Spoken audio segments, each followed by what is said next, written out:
Hello and welcome to another exciting episode of the Legal Anchor. Today we'll be talking about seafarers' rights. For one to have a reasonably good conversation on seafarers' rights, they need to examine the Maritime Labour Convention. The Maritime Labour Convention was established to ensure that seafarers had a minimum working conditions on board a ship. These working conditions include ensuring that they have proper hours of rest and adequate health care and all of those things that we are accustomed to here on land, ensuring that people at sea would be receiving all of these very same benefits. The Maritime Labour Convention, in its own preamble, states that it is to ensure that the seafarers are protected.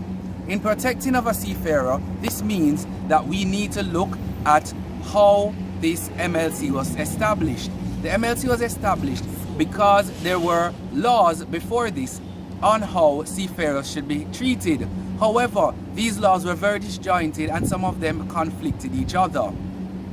With the advent of the MLC, it amalgamated all of those laws and brought them into one convention, and this one convention guides seafarers in general. So whether you're on board the ship as a captain or you're sweeping the deck, this convention is applicable to you. It also states that your contract should be in writing, and the details of your contract, you must have the name of the ship owner, the name of the ship, the name of any other parties that may be involved. Equally, it would have the name of the seafarer and the seafarer's address and everything. All of this information is needed in the event that you need to go to court. So if you decide to sue the ship owner, you know who you're suing, because their name is in the contract, their address is in the contract, all of those things are in the contract.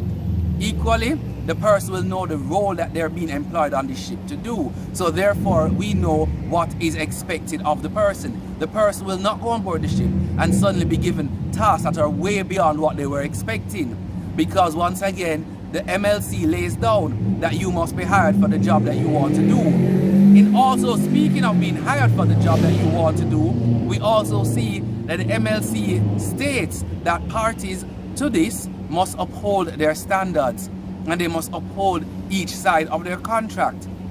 Therefore, failure for either side to uphold what is expected of them can result in this contract being ended. Now, talking about the contract being ended, many of you may ask, hold on, if something happens at sea, what happens to the seafarer? Does he just get left in the middle of nowhere? No. The MLC lays down a repatriation in its section, and this repatriation section states that the seafarer is to be returned to their destination, to their home country. Therefore, when you're returning to your home country, it's not just taking you to the airport, but right to your address. So therefore, if your address is X road, they need to carry you to X road. So they must organize for the taxi to even pick you up at the airport and carry you home. But this is in the event that you and the ship owner have fallen out and you are sent back home. So you are repatriated. You're not sent back or left in a port stranded, which was what the case we see before this.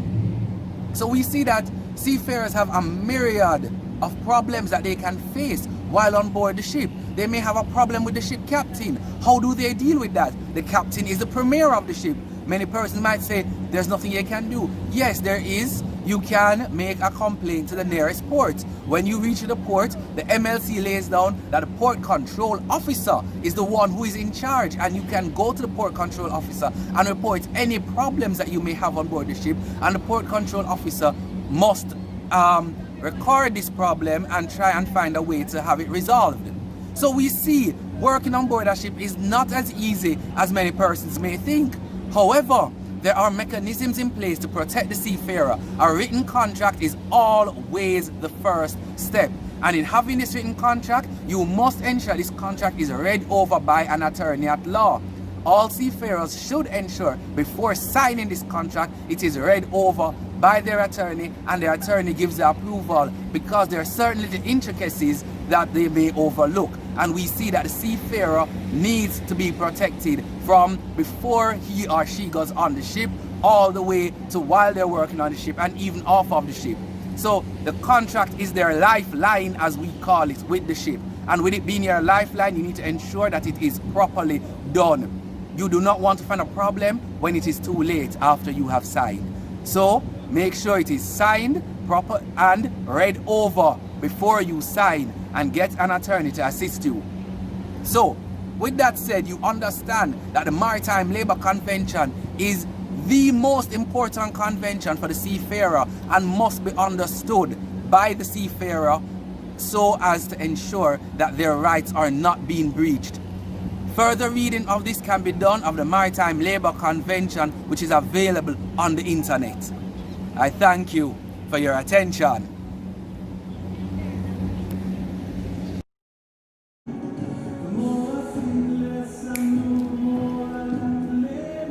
Rowan, how you doing? Sorry. Once again, we're back up at our favorite coffee shop. Yes, How's it going? Yes, man, I love coming here, man. Yeah, man, so how's it going, man? Good, man. How are you? A week has passed already, another week. Thank you. Yes, man. You know, sir, I still have some few questions I want to ask you. Because they are looking to a job, you know, I see here, I'm not sure yet still, but they are thinking about it, you know. I have a few questions I want to ask you. Can I get a look out there, though? Sure, yes, man. I'm here just relaxing, sipping my coffee. So, I see that this has got the interested man. Yeah, well, I've been watching it, and I've been passing like this, so. See there now? Alright. Okay. Yeah, man. So, what are you asking me now? Alright. So, I wonder, right? Like, if we go on the ship as a seafarer, right? And me and the boss follow the captain, right? What would have happened? He could have kicked me off of the ship? Okay, that's actually a common asked question. As it relates to you being a seafarer, or for any seafarer, what the law has now said, or the laws are saying, I should say, is the Maritime Labour Convention, called the MLC. MLC, what the MLC dictates is the minimum standards for how to conduct yourself and how workers' relations are. So to just be kicked off the ship just like that, no. There's a procedure that has to be followed, because each time you call someone at a different port, if you're having a problem with your ship captain, you can inform the ship captain that you're having a problem with him, because he is the commander, he's the highest one, commander of the ship. You can talk to him, or what you can do is you can report it to the port authority in the port that you call. So whichever country you call at, you can tell them, this is the problem I'm having, and they will help you from there. But under the law, they are to help you. So what if they leave you stranded out in some place like Belize or, you know, what would I do there? Well, they can't just leave you stranded, because once again, this Maritime Labour Convention gives a provision in it for repatriation. Repatriation means to send you back home. So there's a provision in there that you must be sent back home. And when they say back home, they mean to the address that you have written on your contract, because you know you're getting a contract with them. So the address you have written on your contract, that's where they're to send you back. So all the way to your house. Okay, sounds good. So, alright, you know, because we won't be on sea, majority of the time we're going to work. So, we even get time to relax on board? Of course, because once again, the Maritime Labour Convention stipulates hours for work and rest. So you'll see that the convention speaks to this, that you must be given certain hours of rest and relaxation, and even have recreational spaces. Some ships even have a pool, some don't all, but a lot of them try to have even exercise facilities and gym or so. Some to keep you know, mentally and physically stimulated. Some of them have little games rooms, some have a lounge. All of those are the things they try to have on board the ship, to try that you can relax, because they understand it's a stressful environment and you still need a little time to relax. Okay. Sounds good so far. Alright, question then. Like, we're going to visit so much places, right? All over the world. We're going to get to tour them? Okay, you get what you call shore leave, and you're entitled to your shore leave. Under the law, once again, it gives you that entitlement. So you are entitled to come off the ship at particular intervals to go and relax on shore and tour. Okay. Alright. So like, I have a few baby mothers, you know, I'm not like to you, you know, and I go deal out of sea majority of the time. So how many expenses are going to deal with, you know? Okay, good. So as it relates to that now, the Maritime Labour Convention also covers that. What the MLC states is that wages are to be paid over to the seafarer and any obligations the seafarer has, they're required to uphold them. So when we see that, what we see happening is that when they pay your wages over to you, your wages will go to your bank account, and let's just say you have any other obligations, they'll be sent on. So if the other baby mother then, if you're supposed to get an X amount of money every month, that will also be sent on to them. Okay, because we are working on the child support thing, you know. I understand, yes. Alright. Really take that too. I mean, how much money it costs. Alright. School and cheap. Alright, sounds good. Alright, so do I have to sign a contract with the captain on the ship? No man, you don't sign with the captain. Oh. You sign the contract with the ship owner. So they are the ones who employ you. You're employed by the ship owner on the ship. So therefore, when you go to work for the person, you're working for that ship owner. So the contract will have the ship owner's name, address, TRN number or whatever, registration, everything, the name of the ship, everything connected that person to the ship, and the contract will have your name, your address, and all the other important details. It's very important that you have a lawyer read over this contract before you sign it. So I will tell you, make sure you get the lawyer to read it over, bring it in to me, to have me read over and everything, to ensure that whatever you're doing it properly and that they're upholding their end of the bargain as well. Alright, sounds good. Alright, cool. Sounds like you can manage. Yes, man. Alright. You should really look into it. It's a very lucrative profession. Alright. And recruitment is done in a way that they try to avoid bias. Really? Yes, they try not to make you have to pay. You shouldn't be paying anybody money. You apply, and the recruiters take your necessary information and then send on to the ship owner. But they are not supposed to be paying the recruiter. So if any man comes and says, you give me a money, no, you're supposed it's done. They collect their money from the ship owner, not from you. So reduce the likelihood of any corruption and all of that. Okay. So is there a specific amount on the vessel? Amount of persons? Yeah. Well, the vessel is supposed to be adequately manned. The Maritime Labour Convention also states that the vessel must be adequately manned. So if there's amount needed for such a vessel, that should be on there. They don't tell you how much, they leave it to the ship owner because each ship, depending on its size and everything, will need different amount of persons on there. Okay. Alright. Finally. Yes. You know, sometimes a man will go for problems, and I have go for medical problems. No. So, I wonder, a doctor will be on the ship because we worry about that part. Okay, yes. Well, it all depends. Voyages over 100 days, I believe, has a medical personnel on board. So yes, there is adequate medical personnel on board to deal with the issue that may arise. It's important for you to also remember that when you're on board this ship, you are going to be hired to do a particular task expected. So when you go on there, you will not be extraneous, depending on the work, I should say, that they hire you to do. So if they're hired to be the chef, you're not going to be working in the engine doing strenuous work, which may go against your health issues. Okay, understood. So you're employed to do what the contract states, not anything outside of it for that reason as well.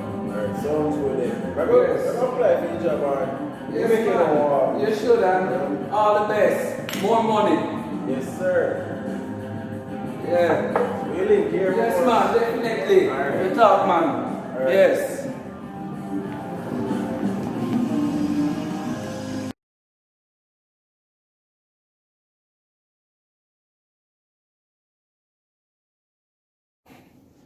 Hello, everyone, and welcome back to the Legal Anchor. Today, I'm in studio, as you can see, and I have a very special guest. However, this guest does not reside in Jamaica, and so it is now a video link. Nonetheless, I have with me a very very well known international maritime lawyer by the name of Mr. Umka Pradhan. Mr. Pradhan is an international maritime lawyer and consultant based out of Mumbai, India. He is currently engaged in international shipping, maritime and commercial law for industry clients and consultation services to companies on strategy and management, as also government agencies on the sustainable development of maritime legislation and policy. Mr. Umka Pradhan is someone I've known very well. We studied together at the International Maritime Law Institute in Malta. Over there in Europe, I had an opportunity to see Mr. Umka Pradhan's work firsthand and know how well respected and well rounded he is as an individual. Mr. Umka Pradhan, welcome to the Legal Anchor. Thank you so much for the wonderful introduction. And yeah, it was quite a growing experience for the both of us in Europe. And yeah, we did learn a lot.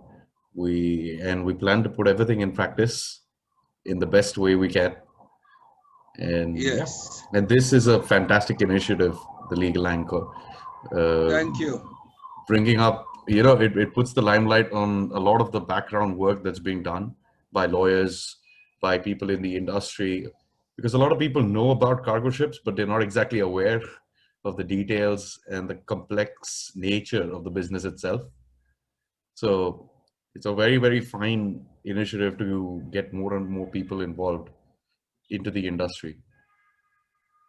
Yes. So kudos on that. So, Mr. Pradhan, today we'll be speaking of the Maritime Labour Convention. The Maritime Labour Convention is a very important convention for the seafarers. Oh, absolutely. So It's considered international maritime law. They have what they call the four pillars of international maritime law, and one of those pillars is the Maritime Labour Convention. The others being the SOLAS Convention, safety of life at sea, the prevention of marine pollution, MARPOL, and STCW, the Seafarers Certification Training and Watchkeeping Convention. So the MLC, as it's colloquially known, is the fourth pillar, and it's extremely, extremely important. So how does this importance play for the seafarer? What has this revolutionized the maritime industry as it relates to the employment aspect of it? Oh, of course. I mean, well, there is a twofold effect to the MLC. One, of course, is care of the seafarers, and it's extremely important because well-performing, well-rested, and properly compensated seafarers, eventually it translates into safer shipping, it translates into efficient shipping, and as such, taking care of the major component, that is the crew, is vital. So yes, it has absolutely transformed the industry. It took a little bit of time for everything to come together, but once it did, it is now the model on which most nations are building their rules and regulations regarding their labor laws are concerned, especially with seafarers. There are plenty of components in it. Yeah. So therefore, it would be safe to say then, Mr. Pradhan, that the Maritime Labour Convention and the Safety of Life at Sea Convention are intertwined. Oh, absolutely. Absolutely. Because if you have a well-rested crew, it automatically ends up ensuring the safer operation of a ship. And that's what SOLAS is all about. The same goes for a crew that has adequate amount of, let's just say, as an example, shore leave, for example. Yes. So that the crew doesn't feel cooped up on board. They get to go out. And what exactly is shore leave for our viewers? Right. So the crew that's sailing on board these ships, well, their job is 24/7. It's not like the rest of us who can go to office and then go back home in the evening. It's 24/7. You wake up, you go to work, and well, your rest is on board, your sleep is on board. You are interacting with only 22 people most of the time, for long periods of time, sometimes 6 months, 8 months. And at that stage, being cooped up in this kind of environment, now I'm sure all of us are well aware of being cooped up because of the pandemic and the lockdowns that we've all faced. It's similar to that, but we can still probably get down and go for a walk into the open air and have a change in scenery, which creates a lot of, let's just say it's relaxing mentally. But the seafarers, unfortunately, have no other choice but to disembark and go out when they arrive at ports. And they're granted what is called shore leave to be able to go out into the port. And yeah, you need either a visa, or some countries give you the option of maybe moving around within the port limits. So there are multiple options that can be, seafarers can look towards. But as of right now, because of the pandemic, because of safety issues, because of healthcare issues, unfortunately, seafarers have faced tremendous, tremendous pressure in the last 6 to 8 months, unlike a lot of other labor workers. I mean, yes, of course, loss of jobs, true, but working nonstop 24/7 for 6 months without respite at all is extremely difficult, and not being able to go home either. Mr. Pradhan, that brings me to our final question. Therefore, how is it important then to have a lawyer? Does a seafarer really need a lawyer in light of this MLC, with us having it there to protect the seafarers? Do they need a lawyer in such a situation anymore? So at the outset, most reputable companies, most reputable flags of ships and countries have fairly decent rules and regulations and they're followed. Most of the times they're followed. One thing that is very important for seafarers is to ensure that they understand the MLC properly, and for that they need to read it themselves. That's the first stage. And if there is an issue, know that they're probably not going to do that. Oh yeah, I mean that's why. Lawyers, we know that. That's why I implore them to at least give it a read. I mean, yes. I can understand it can get a little cut and dry, but it will give you a clear understanding, at least a basic understanding of what your rights are, what obligations you have to the company or the company has towards you too. And it's extremely important that one understands this. There are, of course, there's guidelines, and then there are regulations, there are rules. So guidelines aren't compulsory. They're just options for which countries can choose to add into their rules and regulations. However, if there is an incident that a seafarer is facing at that stage, yes, it is always better to go and at least consult a lawyer. If not hire a case and start a case right away, at the very least consult someone. It's very important. Okay, thank you very much for that insight, Mr. Pradhan. My pleasure. I'd like to thank you very much for being a guest on our show. And Mr. Pradhan, as I said, is very well knowledgeable, well-rounded, and I'm glad he took the time out of his busy schedule to even have a virtual meeting with me. Mr. Pradhan, thank you once again. It was a pleasure having you on my show. Thank you for having me on the Legal Anchor. Yes. Thank you. All right.